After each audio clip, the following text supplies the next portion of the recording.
Bom, a gente vai falar um pouquinho mais então sobre o impacto de uma possível redução na jornada de trabalho para a economia, ou pelo menos sobre essa discussão. Para isso, convidamos o presidente executivo da Associação Brasileira de Bares e Restaurantes, Paulo Solmuti. Paulo, bom dia, muito obrigado por nos atender. A gente não está te ouvindo, Paulo. Mais um tema. Não? Agora sim, agora estamos, deu tudo certo. Ô Paulo, me diga, por que a associação é contra? O primeiro, nós vimos aí a sua chamada, o vice-presidente, né, Alckmin, falando que é uma tendência aonde houve os ganhos de produtividade. Nós temos alguns países do mundo que conseguiram reduzir sua jornada de trabalho, inclusive o Brasil, né? O Brasil já teve jornada maior de 48 horas. O que pressupõe o que necessidade que temos para conseguir avançar nessa direção é ganho de produtividade. E o que também precisamos é fazer as contas. Não foi feito nem as contas e o país ainda não tem conseguido avançar em ganho de produtividade que permitam redução de jornada. Nós estamos hoje com jornada de trabalho, inclusive, menor do que as dos BRICS, menor do que as de outros países da América Latina e, portanto, se a gente quiser avançar nesse tema, a gente precisa primeiro colocar em discussão a questão da produtividade. Agora, Paulo, bom dia, primeiramente.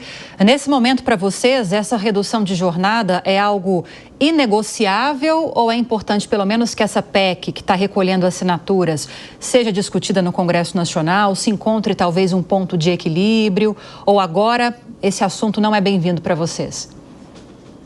Olívia, nós temos que lembrar que esse assunto não é novo no parlamento. O deputado Reginaldo Lopes, do PT de Minas, por exemplo, há 10 anos já colocou uma proposta de PEC para isso. Nós precisamos sim debater, mas por que ela não avança? Ela não avança porque tem questões que precisam ser claras para a sociedade. Primeiro, o que a gente entende é que a nossa legislação já permite jornadas conforme o trabalhador quiser. A maior parte dos trabalhadores brasileiros que trabalham em escritórios, em grandes empresas, trabalham de segunda a sexta numa jornada de 5 dias. Tem trabalhadores que trabalham 24 horas e folgam outras 48. Tem trabalhadores que trabalham em plataformas de petróleo, às vezes 15 dias embarcado e folgam outros tantos. O que a gente tem que entender é que quem demanda essa jornada de oferta de serviço é o consumidor. O consumidor brasileiro deseja bares e restaurantes abertos os 7 dias da semana e, se possivelmente, inclusive com jornadas de 24 horas em alguns desses estabelecimentos. E aí as pessoas falam, olha, vamos trabalhar um pouquinho menos, vamos trabalhar ao invés de 6 por 1, vamos trabalhar, por exemplo, como sugere a deputada, 4 por 1. Primeiro que o texto traz, inclusive, um erro, porque a deputada fala em limitar em 36 horas por semana e limitar em 4 dias e 8 horas por dia. 8 vezes 4 dá 32. Então, o texto foi feito de uma maneira assodada no nosso entendimento, que precisa, obviamente, ser revisto. Agora, Lívia, vamos falar do impacto, respondendo objetivamente a sua proposta.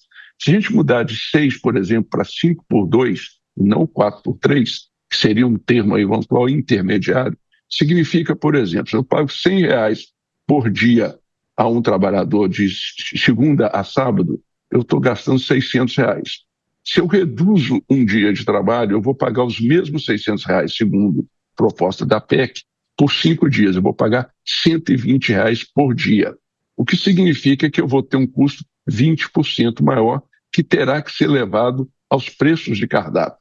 E esse outro dia que eu tenho que colocar uma pessoa a mais para cobrir a demanda do consumidor, eu vou ter, obviamente, que repensar uma escala de trabalho e ter um número de profissionais maior. Então, nós estamos com uma medida que, na verdade, implica em aumentar custos entre 15%, 20% ou até mais por cento, dependendo, né? Se for como a proposta inicial fala de 36 horas, nós estamos falando em aumentar os custos em 30%, 40%. Uma ilusão. A gente sabe que o consumidor não absorve isso e a gente sabe que não temos como trabalhar menos dias na semana porque nós não vamos atender a sociedade. Vilela? Bom dia. Presidente, eu concordo com a sua visão, com a sua leitura do quão prejudicial pode ser uma medida como essa diminuindo a carga horária de uma forma geral para os trabalhadores do país. Agora, eu gostaria de fazer uma análise, pedir uma análise especialmente do seu segmento.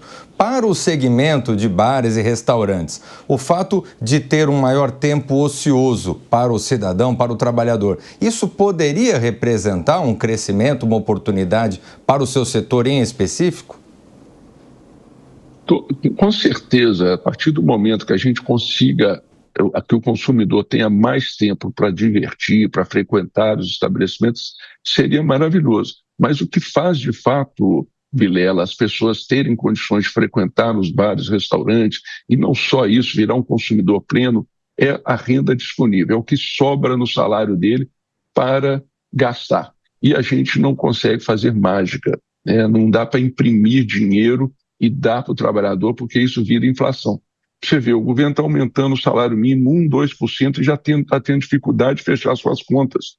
Está pressionado por isso, está estudando rever a regra que propôs de aumento real do salário mínimo. Você imagina se a gente tiver uma medida que impõe à sociedade aumentar da noite para o dia, ou mesmo num período de tempo mais longo, em 20%, 30% a hora trabalhada. Seria muito bom se possível fosse. A gente sabe que só se consegue aumentar o valor pago aos trabalhadores e, por consequência, o dinheiro disponível para consumo, porque tem muita gente que tem tempo de sobra para consumir, mas não consome. Aqueles que estão desempregados, aqueles que estão ganhando salários muito ruins, a gente sabe que esse pessoal poderia estar consumindo, mas não consome porque não tem renda.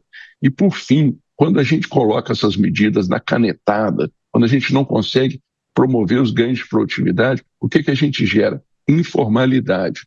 O nosso setor, infelizmente, já vive uma informalidade muito elevada.